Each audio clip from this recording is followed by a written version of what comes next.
Школьники Ингушетии приняли участие в проекте «Почта дружбы». Его автор Фатима Джаниева, учитель истории в гимназии «Марем». Первоклассникам рассказали об истории создания почты, различных марках, а также показали, как пользоваться печатью сургучом.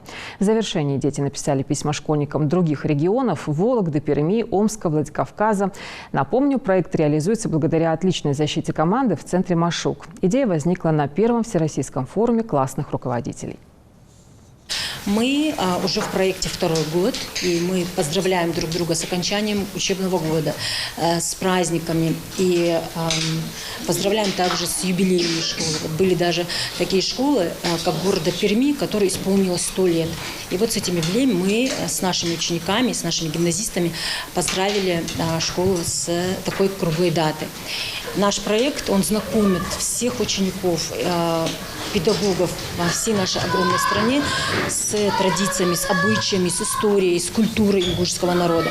Потому что Россия огромная страна и огромное количество народов.